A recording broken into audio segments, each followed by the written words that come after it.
새로운 신문물이 생겼습니다. 여기서 녹화할까요?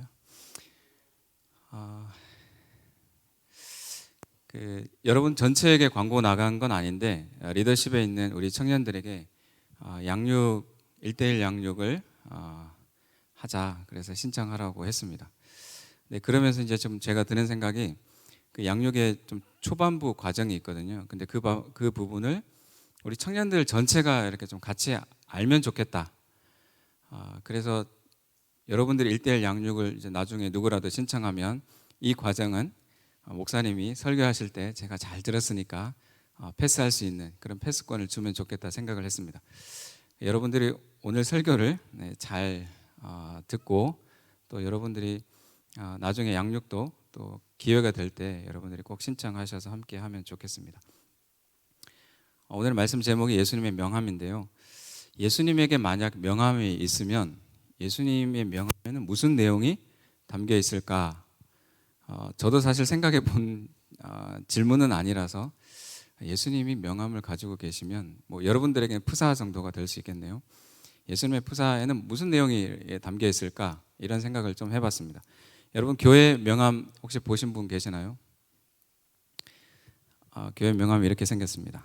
네. 제가 나눠드릴 텐데요. 기념으로 하나씩 뒤로 전달해 주세요. 아마 남을 겁니다.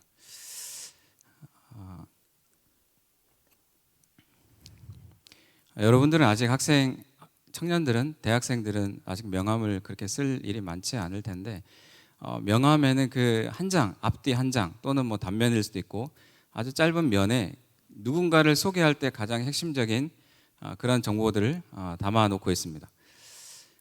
여러분들 명함이 바닥에 굴러다니면 안 됩니다. 네, 제가 지문조사할 겁니다. 네, 그래서 다른 누군가에게 교회를 소개해 줄 때 뭔가 입이 잘 안 떨어지면 이거 우리 교회 명함이야 이러고 이제 전달해 줘도 좋을 것 같습니다. 우리가 사람들을 만날 때 그 사람의 이름이 무엇인지, 연락처가 무엇인지, 나이가 어떻게 되는지, 또는 학교나 전공이나 직장이 어떤 것인지 초면에 이제 많은 것을 질문할 수 없으니까 상대가 좀 불편함을 느끼지 않을 정도 선에서 질문을 하면서 그 사람을 알아가 보고 싶어 합니다.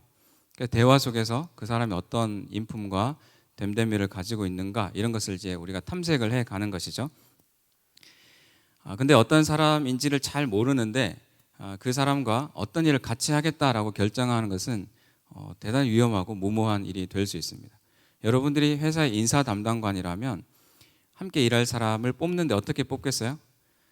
짧은 면접의 시간이지만 그 사람을 정말 이렇게 그 사람의 어떤 본연의 모습, 그 앉아있는 면접의 어떤 모습이 아니라 진짜 그 사람의 모습이 어떤 건지를 잘 알려고 아마 노력을 할 겁니다. 여러분들도 만약에 인사 담당관이라면 그러지 않을까 싶습니다. 어떤 사람과 만약에 여러분이 동업을 한다고 치면 창업을 하는데, 청년 창업을 하는데 두 명이 같이 하자. 근데 그 동업하는 사람을 여러분이 잘 알아야 되겠죠. 시작은 이렇게 같이 할 수 있지만 이 사람이 돈이 궁하거나 어떤 일이 생겼을 때 쉽게 포기하거나 아니면 나를 배신할 수도 있고 여러 가지 어떤 사업상 하는 데 문제들이 많이 생길 수 있습니다. 이렇듯 누군가를 잘 아는 것은 참 중요한 일입니다. 예수님을 믿는 것도 마찬가지입니다. 예수님을 믿는다라는 것은 내가 수많은 여러 종교 중에 하나를 내가 픽해서 내 종교는 이거야 이렇게 고르는 부분이 아닙니다. 여러분의 종교가 기독교라고 말할 수 있지만 종교라는 테두리 안에 예수님을 가둬둘 수는 없는 일입니다. 세상에 많은 종교 지도자들, 창시자들이 있죠. 뭐 석가모니, 공자, 무함마드 뭐 이런 이름들을 들을 때 많은 사람들이 그다지 부담감이나 거부감을 느끼지는 않습니다.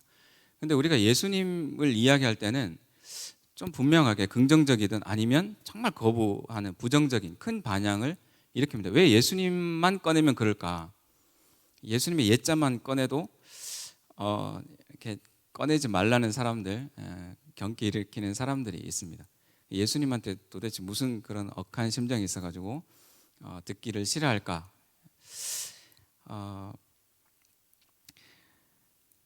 예수님을 우리가 잘 알아야 나중에 우리가 신앙생활을 하면서 나중에 가서 딴소리 하지 않을 수 있습니다. 예수님을 알아야 믿는 사람들이라고 하는 그 교회 다니는 사람들에게 상처받지 않을 수도 있습니다. 예수님을 정말 잘 알아야. 우리가 예수님에게 상처받는 게 아니라 사람들에게 상처받는 거잖아요. 예수님을 잘 알아야 되는데 예수님을 잘 알지 못하고 사람만 잘 알면 결국엔 상처받을 수 있는 거예요. 그리고 예수님을 조금이라도 우리가 알아야 세상 사람들이 볼 때 교회를 향한 그 비난의 시선, 그것과 예수님을 동일시하지 않고 그래도 예수님에 대해서 기대감 또는 호기심을 놓치지 않을 수 있다라는 겁니다. 우리는 예수님을 어떤 종교라는 그 선택지 속에서 옵션이 되는 예수님, 그렇게 우리가 생각하는 것이 아니고 또 종교라는 테두리 안에 우리가 예수님을 가둬놓을 수도 없습니다. 예수님을 믿는다는 것은 예수님이 역사상에 어떤 분과 비교해서 예수님보다 더 많은 역사상의 영향을 준 분이 있을까, 이렇게 생각을 해보면 여러분들이 몇 명을 떠올릴 수 있을지는 모르겠지만 결론적으로는 그것이 크리스찬이든 아니든 세상의 이 역사 속에서 그렇게 많은 영향을 준 사람이 누가 있을까 생각하면 예수님에게로 귀결이 되어집니다. 그런데 그분의 가르침을, 예수님의 가르침을 우리가 그대로 수용하기에는 좀 어려움이 있습니다. 의문과 의심이 따라옵니다. 시간적으로도 2000년이라는 시간이 지났기 때문에 우리가 선뜻 모든 것을 다 받아들이기가 쉽지 않습니다. 그런데 예수님이 성인이고 훌륭한 분이라고 하지만 그 예수님의 주장을 우리가 한번 들어본다면 이거는 정말 이렇게 쉽게 받아들이기 어렵다, 이런 마음들이 들 수 있습니다. 예수님이 만약에 사람들의 마음을 많이 얻고 좀 뭔가 이렇게 사람들의 마음을 이렇게 얻고 유혹을 하려면 사람들이 들었을 때 좀 쏠깃하고 들어서 이렇게 이해할 만하고 들어서 이렇게 좀 마음이 넘어올 만한 그런 달콤한 말들을 좀 하셔야 되는데 예수님은 어떻게 보면 본인에게 전혀 유리하지 않은 그런 말들을 하셨어요. 하나님과 나는 하나이다, 이런 말을 하셨어요. 그 말을 듣는 유대인들은 진짜 뒤로 넘어질 만한 그런 말이에요. 유대인들을 좀 환심을 얻고자 하면 좀 뭔가 다른 말을 하셔야 되는데 나와 하나님은 하나다, 이런 말을 하면 다 뒤집어지는 그런 말을 하시는 거죠. 그리고 내가 죄를 사하는 권세를 가지고 있다. 이것도 그 100이면 100, 아무도 받아들이지 못할 그런 말씀들을 예수님이 하셨던 거예요. 이거를 뭔가 어떤 하나의 여지 없이 단호하게 말씀을 하십니다. 그래서 우리가 예수님을 믿은 지 몇십 년이 됐든 아니면 뭐 아직도 구도자이든 우리의 이성과 머리로 이걸 이해해가지고 내가 예수님을 이해할 만해서 믿게 됐다, 이렇게 말할 수 없을 정도로 우리의 어떤 똑똑함이나 지혜도 자랑하지 못할 정도로 예수님은 우리가 받아들이기 어려운 그런 감당하기 어려운 말씀들을 하셨습니다. 누구라도 그런 말은 할 수 있잖아요. 근데 예수님의 다른 점들은 그것을 증명을 하셨다라는 것이 다른 부분입니다. 자, 예수님은 유대 지방, 이스라엘의 남쪽 유대 지방에서 태어나셨죠. 예수님의 어린 시절을 우리가 성경에서는 많이 볼 수 없지만 누가복음 2장 52절에 보면 예수님은 그 지혜와 그 키가 자라가며 하나님과 사람에게 더 사랑스러워 가시더라라고 기록하고 있습니다. 이 말씀을 보면서 예수님의 그 어린 시절 일반적인 인간의 모습과 별반 다르지 않으셨구나, 똑같이 사셨구나 라는 것을 우리가 생각해 볼 수 있습니다. 완전한 인간입니다.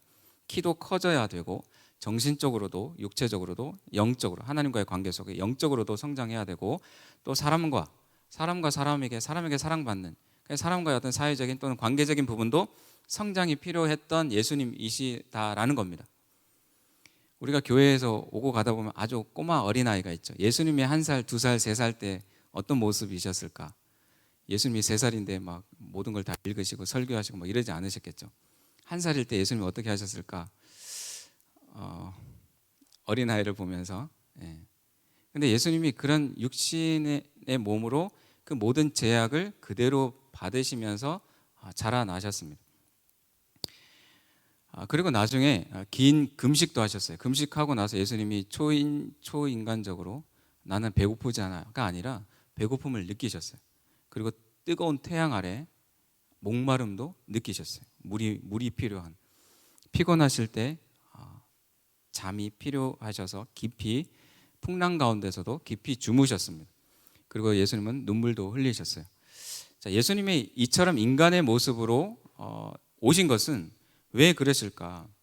왜 굳이 인간의 모습으로 오셔야만 했었을까? 하나님이신 그분이 인간의 제약, 불편함들 이런 걸 다 받아들이면서 감내하면서 예수님이 사람이 되신 것은 우리의 죄를 해결하기 위해서 그렇게 오셨습니다. 어떤 죄가 있다면 그 죄에 대한 대가를 받아야 되겠죠. 여러분들 누군가가 여러분에게 피해를 끼쳤는데 여러분들 그것에 대해서 괜찮다라고 할 수 있을까요? 여러분들에게 상해를 입혔는데 여러분들이 괜찮다라고 그래 괜찮아 이렇게 한다 그러면 사회가 어떻게 흘러가겠어요, 그렇죠? 우리가 뉴스를 보면서 저 사람은 정말 큰 벌을 받아야 돼 이렇게 생각하는 것이 우리 상식적인 생각입니다. 근데 사람의 죄를 해결하기 위해서는 누군가가 죄가 없는 사람이 그 죄를 해결해 줘야 됩니다. 제가 경범죄를 저질렀는데 살인죄를 저지른 사람이 저한테 와가지고 내가 당신의 죄를 해결해 주겠다. 당신이 받아야 될 죄를 내가 해결해 주겠다. 이렇게 하는 것은 어이가 없는 일이죠. 같은 죄인인데 뭐 네 죄나 벌 받지 뭐 너가 누구를 뭐 이렇게 죄를 대신 해줄 수 있냐? 똑같이 우리 인간들은 서로가 다 죄가 많아서 다른 사람의 죄를 해결해 줄 수 있는 여지가 없습니다. 예수님은 죄가 없으시니까 우리의 죄를 대신해 줄 수 있습니다. 그리고 또 왜 굳이 인간이 되셔야만 했는가? 자, 여러분들이 법정에 잘못을 했어요. 법정에 가는데 판사 앞에 여러분들이 키우는 고양이를 데려갑니다. 그래서 판사가 선고를 하는데 실형이고 2년 정도 감옥에 있어야 된다 이런 얘기를 했어요. 여러분이 이제 마지막 할 말 없냐 했을 때 판사님 제가 고양이 정말 사랑하는 고양이가 있는데 이 고양이를 대신 감옥에 보내겠습니다. 받아주세요. 그러니까 어쨌든 2년이니까 저 대신 이 고양이를 감옥에 보내도록 하겠습니다. 그러면 그 판사가 그래 뭐 어차피 2년이고 둘 다 살아있는 생물체니까 대신 해주겠다 이렇게 받아줄 수 있을까요? 좀 어렵겠죠.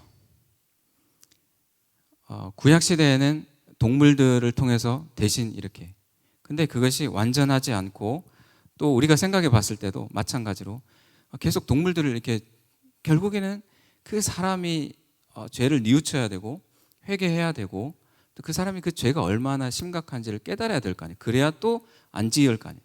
왜냐하면 고양이는 수두룩하니까 내가 죄를 지을 때마다 고양이를 계속 감옥에 보낸다 생각하면 그래도 되지 않을까 생각하는 사람이 여러분 중에 있을지는 모르겠어요.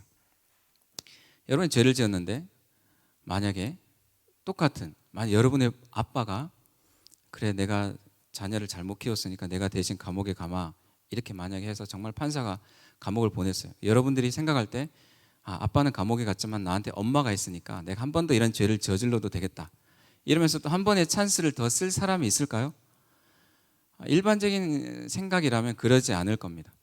우리가 예수님이 이 땅에 육신으로 몸으로 오셔서 왜 우리 죄를 위해서 하나님이신 그분이 육신의 몸으로 오셔서 십자가에 달려 죽으셨는가 이 부분은 우리가 이렇게 생각해 볼 수 있는 거예요. 인간의 몸으로 인간이어야만 하시고 그러나 그 인간은 죄가 없으신 분이어야만 한다. 이 조건들 때문에 예수님이 이 땅에 육신의 몸으로 오셨던 겁니다.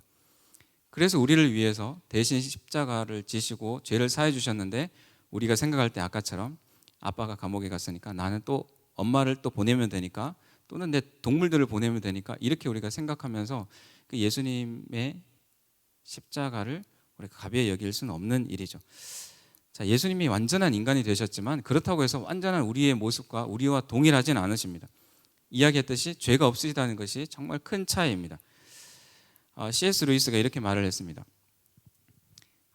나는 여기서 사람들이 예수에 관해서 실로 어리석게 다음과 같이 말하는 것을 막으려고 이 글을 쓴다. 그러면서 뭐라고 했냐면 그들은 나는 예수님을 위대한 도덕교사라는 기꺼이 받아들이지만 그의 하나님 된다는 그가 하나님이라는 주장은 받아들일 수 없다. 이렇게 사람들이 말을 한다는 거예요. 그러니까 일반적인 우리가 그렇게 생각하죠. 사람들이 예수님은 되게 도덕적으로 아주 훌륭하신 분이다. 근데 그분을 하나님이라고 나는 받아들일 수 없다. 이것이 우리의 일반적인 많은 사람들의 생각일 겁니다. 자, 근데 이제 C.S.는 여기서 뭐라고 말하냐면 우리는 예수님을 하나님의 아들이라고 말하든지 아니면 미치광이라고 말하든지 아니면 그보다 더 어떤 사악한 괴물이라고 말하든지 우리는 이 선택 속에 있다라는 거예요. 그것은 각자의 판단에 달려 있다. 이런 이제 C.S. 루이스가 그런 말을 했습니다. 다시 설명하자면 예수님을 우리가 하나님의 아들이라고 고백하지 않으려면 괜히 예수님을 되게 좋으신 분이에요. 도덕교사이고 위인이고 성인이고 종교의 창시자이고 위대한 예언자예요라고 굳이 이렇게 또 높여 부를 필요가 없다라는 겁니다. 그렇게 생색 내줄 필요가 없다라는 겁니다. 믿지 않을 거라면 예수님을 아예 평가절하하는 게 맞습니다. 예수님을 어느 정도 이렇게 좀 하나님은 아니지만 그래도 나보다 우리보다 더 좋은 분이야 이렇게 말하려면 말하지 말라는 거예요. 왜냐? 성경을 보면 그렇게 말을 할 수가 없어요. 요한복음 10장 30절에 나와 아버지는 하나이니라 그렇게 이제 단호하게 말씀하셨고 어떤 가능성을 말하는 게 아니라 정말 그렇다라고 말씀하시고 또 나를 본 자는 아버지를 보았다. 아버지가 경배를 받는 것처럼 나도 경배받는 것이 마땅하다. 경배받을 분이다라고 예수님이 말씀하셨어요. 그래서 예수님이 이 주장을 받아들이든지 그렇지 않든지 그렇지 않으면 예수님을 미치광이나 정신분열증이나 아니면 사기꾼이나 거짓말장애로 여기는 것이 맞습니다. 왜냐? 예수님이 나를 따르면 영원한 생명을 주겠다라고 말했고 죄가 사해진다라고 말했는데 그 말을 거짓말로 했다라면 그게 거짓말이라면 그 말로 인해서 얼마나 많은 사람들이 목숨을 잃었어요. 여러분들이 의도적으로 거짓말을 해가지고 수백 명의 사람을 죽인다면 여러분 그 사람을 성인이라고 말할 수 있겠어요? 예수님이 그러셨다는 거예요. 예수님이 하나님의 아들이고 우리의 죄를 해결할 수 있는 분이라고 우리가 인정하지 않을 거면 예수님을 성인군자, 도덕교사 이렇게 할 필요가 없다는 거예요. 아예 그냥 이상한 사람, 예수님조차도 그렇게 받아들이는 것이 더 성경의 내용을 보면 더 합리적일 수 있습니다. 또 예수님이 하나님이 아니시라면 정말 이렇게 엎은 물처럼 우유처럼 되돌릴 수 없는, 회복할 수 없는 신성모독죄를 저질렀습니다. 그래서 유대인들 그 지도자들이 그렇게 예수님을 반대하면서 예수님을 죽이려고 했던 것이죠. 예수님이 만약에 미친 사람이라면 무슨 말을 하는지 자기도 모르니까 우리가 뭐 그러려니 이해할 수 있겠지만 또 예수님의 행적을 우리가 살펴보면 단순히 미쳤다라고 말할 수가 없습니다. 예수님의 말씀을 사복음서를 통해서 말씀을 따라가 보면 예수님의 성품과 인품과 도덕성과 진실성이 어떠한지를 우리가 발견해 갈 수 있어요. 그래서 우리가 예수님을 말씀을 통해서 추적을 해봐야 됩니다. 예수님이 어떤 분이신가? 정말 하나님의 아들이시라면 그분이 어떤 분이신가를 우리가 말씀을 통해서 따라가 볼 필요가 있는 거죠. 자, 그래서 예수님이 어떤 분인가를 우리는 선택을 해야 되는데 이 선택은 여러분들이 어떤 지적인 즐거움이나 호기심을 만족해 주거나 내가 그래도 선택을 잘했지 이 정도의 어떤 여러분들을 위한 선택이 아닙니다.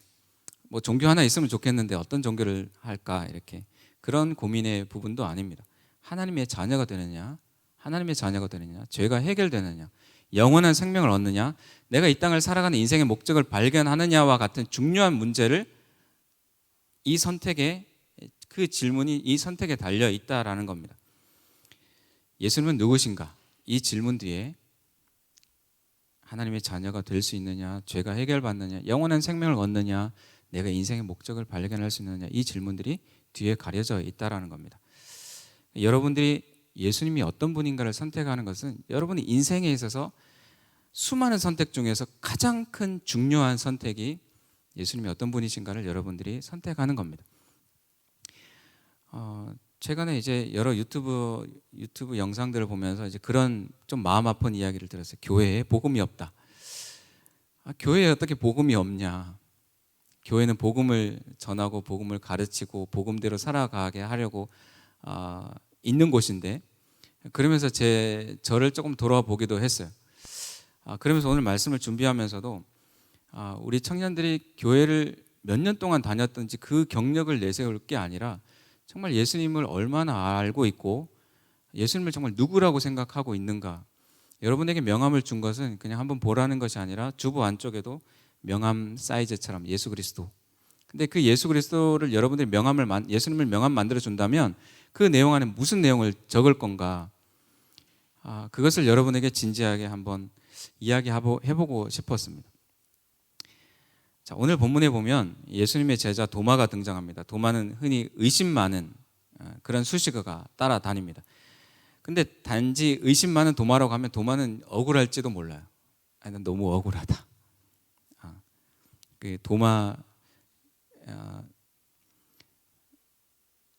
억울할지도 몰라요. 네. 왜냐하면 요한복음 14장 1절에 보면 예수님이 이제 이런 말씀하세요. 너희는 마음에 근심하지 말라. 하나님을 믿으니 또 나를 믿으라. 이렇게 말씀하실 때 도마가 5절에서 도마가 이르되 주여 주께서 어디로 가시는지 우리가 알지 못하거늘 그 길을 어찌 알겠사옵나이까 이러면서 어떤 진리를 탐구함에 있어서 도마가 예수님께 질문도 하고 적극적으로 그런 열정을 가지고 있었어요. 그래서 우리가 도마를 의심 많은 도마라고 하기보다는 합리적인 의심을 잘 하는 도마, 그렇게 좀 명명을 하고 싶습니다. 여러분의 TV 홈쇼핑을 이렇게 볼 일이 있을지 모르겠는데 합리적인 의심을 해야 되죠. 이게 정말 싼 건지, 다른 데보다 이렇게 잘 혜택이 많은 건지, 이게 정말 좋은 건지, 저 쇼핑 호스트가 말하는 좋다고 엄청 이야기하는데 그걸 다 믿을 만한 건지, 우리는 이제 합리적인 의심을 하게 돼 있습니다. 그것이 나쁘다고 할 수는 없어요. 근데 도마의 의심은 우리에게 큰 위안을 줍니다. 왜냐하면 우리도 의심되기 때문에 그래요. 합리적인 삶을 살아가고 이성적인 삶을 추구하는 이 시대에 MZ 세대들에게, 청년들에게 도마와 같은 의심은, 합리적인 의심은 당연하고 필연적이다라고 생각을 합니다.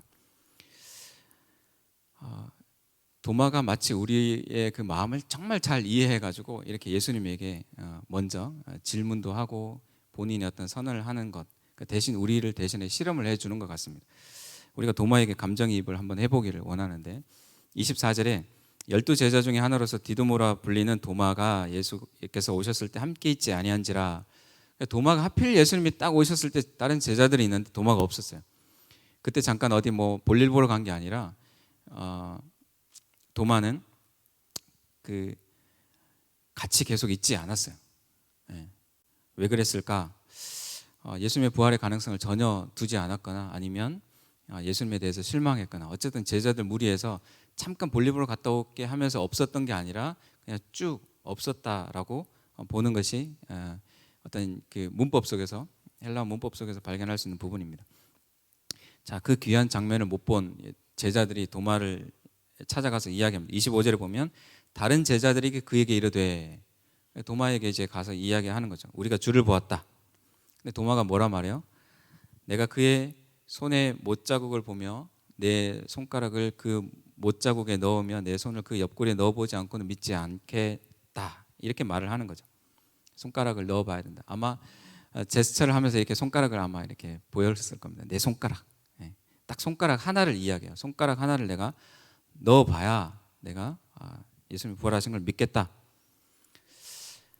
자, 그러면서 이제 도마는 어떻게 했겠어요? 손가락을 넣을 준비를 하면서 어디를 갔겠어요? 제자들이 있는 곳으로 갔겠죠. 자, 여러 날을 기다렸습니다. 제가 한번 그 모습을 상상해 봤어요. 하루가 지나가요. 이틀이 지나가요. 제자들의 마음이 어땠을까? 이게 도마한테 우리가 말한 게 있는데 좀 미안해지는 그런 마음이 들었을 것 같아요. 오신다 그래. 예수님이 부활하신 거를 도마도 있을 때 증명을 시켜줘야 되는데 괜히 도마 불러놓고 시간이 째깍째깍 지나가고 있는데 안 나타나시니까 제자들은 뭔가 머쓱해지는 그런 상황이었을 거다. 그런 생각이 좀 들어봤습니다. 도마는 어땠을까요? 하루하루가 지나갈수록 좀 당당해졌을 것 같아요. 거봐, 오늘 하루가 지났는데 예수님 안 오시잖아. 아니지? 너희들이 뭔가 잘못 봤을 거야. 이틀이 지나고 3일이 지나고 4일이 지나고 도마에게는 그 시간이 지나갈수록 더 당당해졌을 겁니다. 시간이 지나갈수록 시간은 도마의 편입니다. 예수님이 당장 제자들이 이야기했고 도마가 그 자리에 와 있을 때 그 다음날 바로 오셨으면 도마가 바로 다음날 손을 들고 항복했을 텐데 내가 손가락 준비하고 있는데 진짜 이렇게 넣을 준비하고 있으니까 안 오시는 거 봐. 이러면서 도마는 아마 더 당당해졌을 겁니다. 자, 그런데 한 3일, 4일, 5일 정도 지나면 도마가 거봐 이제 안 오는 거 맞지? 내가 이 정도 기다렸는데 안 오시면 안 오는 거지. 부활 안 하신 거지. 증명을 하려고 하니까 아마 무서워서 못 오시는 거겠지. 이러면서 이제 그냥 도마도 떠나야 되는데 그러진 않았어요. 여드레가 될 때까지 도마가 제자들과 함께 있었습니다. 왜 그랬을까? 도마가 그런 말을 했지만 도마 마음속에서 실제로 정말 자신도 믿고 싶은 마음, 예수님이 좀 보여만 주시면 내가 정말 믿을 텐데, 나 정말 믿고 싶은데 나도 다른 제자들은 뭔가 저렇게 봐서 정말 열정적이고 뭔가 마음이 들떠있고 막 흥분을 감추지 못하고 있고 뭔가 본 게 분명히 있는데 나도 그걸 좀 보고 싶다. 이런 마음에서 시간이 지나면서 시간이 내 편이라고 말할 수 있지만 도마의 마음속에는 한 구석에는 나도 믿고 싶다. 나도 믿고 싶다. 이런 마음이 있었을 겁니다. 그래서 8일 정도가 지난 다음에 자, 이제 나타나는데 자, 로마 군인들이 여전히 예수님의 제자들을 붙잡아서 예수님을 따른 추종자들이니까 예수님의 제자를 죽이려고 하고 있는 그런 모습이고 그러니까 문을 꽁꽁 닫고 숨죽이고 있는 상황입니다.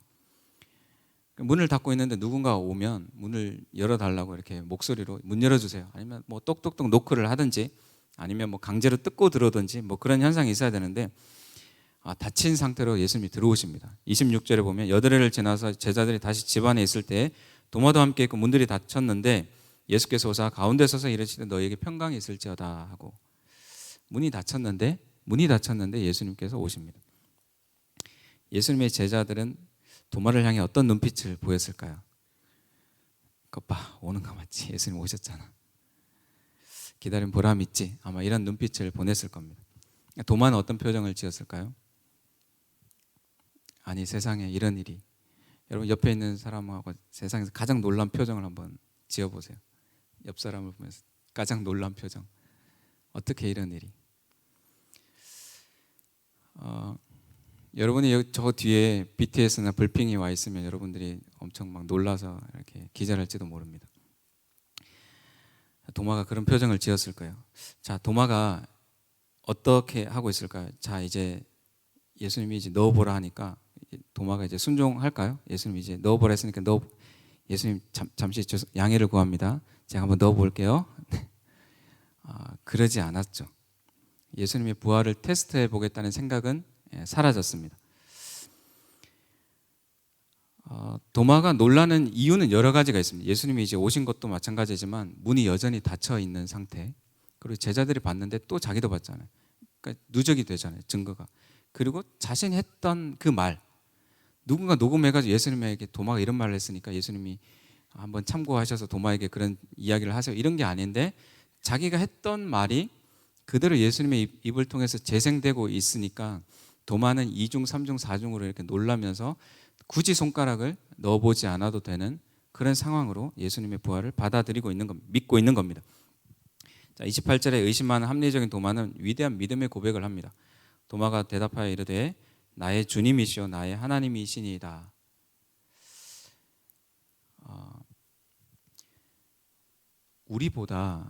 저는 그래요. 우리보다 도마가 더 합리적인 의심 전문가라고 생각해요.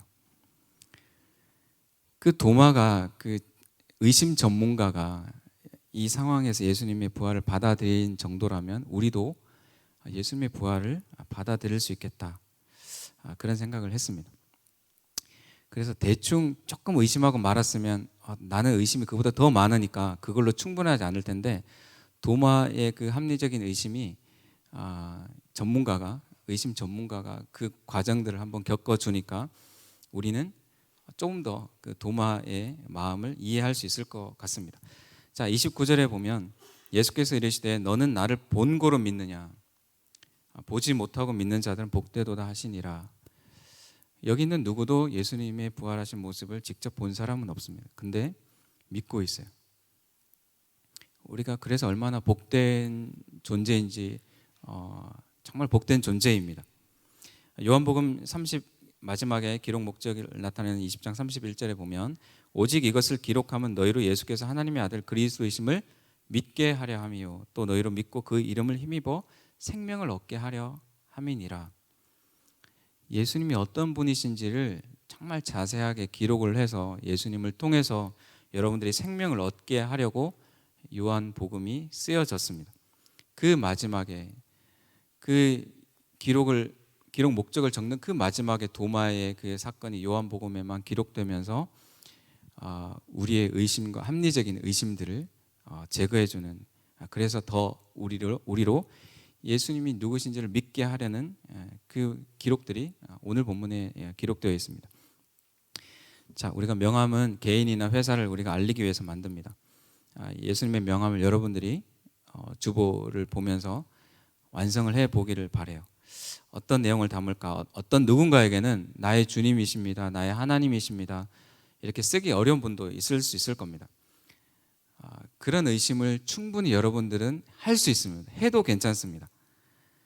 합리적인 의심을 해보기를 바랍니다. 제가 이야기했다 하더라도 여러분들이 또 찾아봐서 말씀을 볼 필요가 있습니다. 정말 목사님이 제대로 된 말씀을 한 건가? 성경을 통해서 여러분들이 다시 검증을 해볼 필요가 있습니다. 그냥 덮어놓고 믿는 것, 누가 어떻다니까 누구 사람의 말을 믿고 듣고 믿는 것보다 훨씬 더 낫습니다. 예수님이 도마의 의심을 너 의심하면 안 돼, 이 의심을 받아들이지 않았으면 어땠을까? 그러면 이렇게 아마 했을까요? 도마한테 나타나셔서 야 도마, 너 엎드려 뻗쳐. 너 나를 안 믿었다고? 그러면서 도마를 혼내셨을 텐데 도마를 그렇게 혼내진 않으셨어요. 오히려 예수님은 기꺼이 그 보여주고 싶지 않은 그 자랑스러운 상처, 그러니까 상처가 뭐 자랑스럽겠어요, 그렇죠? 아물지도 않은 어떤 상처들을 기꺼이 보여주면서 한번 해봐, 한번 이렇게 내 보여주시는 그 도마의 의심을 건강하게 괜찮게 받아주시는 거예요. 야, 너 왜 못 믿어? 막 혼내지 않으시고, 그래, 그러면 한번 네가 그 의심을 한번 해결해야 되니까 한번 넣어봐. 손가락을 내밀어 넣어보는 그 실험과 증명을 통해서 합리적 의심을 제거해도 괜찮다, 한번 해보면서 제거해도 괜찮다라고 허용해 주십니다. 그래서 우리 안에도 해결해야 될, 여러분들이 저도 그렇지만 여러분들도 정말 예수님을 정말 더 깊이 알아간다라고 하면 우리의 삶은 어제와 오늘이 다를 거고 오늘과 내일이 다를 겁니다. 근데 우리 안에도 해결해야 될 합리적인 의심이 있다면 말씀을 통해서 우리가 살펴보면서 자세히 계속적으로 풀어나가기를 원합니다. 여러분에게도 그 합리적 의심을 하나님이 받아주시면서 그래 그런 생각을 하는 거 괜찮아. 근데 나를 더 알아가 보겠니? 그렇다면 너의 의심이 풀어질 거야. 자, 우리 성탄절이 이제 곧 다가오는데 예수님의 탄생을 우리는 몇 주간 기다리면서 다음 주는 추수감사절, 그 다음 주부터는 대림절이 이어집니다. 우리는 살기 위해서 태어나지만 예수님은 죽기 위해서 태어나셨어요. 이 땅에 오신 이유가 죽기 위해서 태어나셨어요. 죽기 위해서 태어나셨어요. 그런 분이 누가 있을까 생각해 보면 예수님의 삶이 독특하고 다릅니다. 특별합니다. 자, 우리가 성탄절을 기다리면서 우리는 예수님을 누구라고 말하면서 생각하면서 기다려야 될까? 자, 빌립보서 2장 5절에 너희 안에 이 마음을 품으라 곧 그리스도 예수의 마음이니 그는 근본 하나님의 본체시나 하나님과 동등됨을 취할 것으로 여기지 아니하시고 오히려 자기를 비워 종의 형체를 가지사 사람들과 같이 되셨고 사람의 모양으로 나타나서 자기를 낮추시고 죽기까지 복종하셨으니 곧 십자가에 죽으심이라. 예수님은 우리가 큰 가치를 얻기 위해서는 큰 대가를 지불해야 되는데 예수님은 정말 크나큰 가치를 얻기 위해서 큰 대가를 지불하기를 꺼려하지 않으셨어요. 우리가 예수님이 누구신가 이 명함을 생각해 보면서 처음에는 한두 단어, 한 문장 이렇게 쓸 수 있겠지만 우리가 그 명함을 더 이렇게 채워간다면 그것은 여러분들이 올해를 살고 내년을 살고 인생을 살아야 될 이유를 그 명함이 여러분에게 거울처럼 다시 보여줄 겁니다. 주님을 점점 더 알아가서 그 명함이, 이 명함이 어떻게 예수님을 다 쓸 수 있어요? 너무 좁아요. 이렇게 할 정도로 여러분들이 계속 예수님에 대해 알아가기를 원하고 예수님을 더 알아가는 것이 여러분의 인생의 평생의 소원이 되기를 주님의 이름으로 간절히 소망합니다.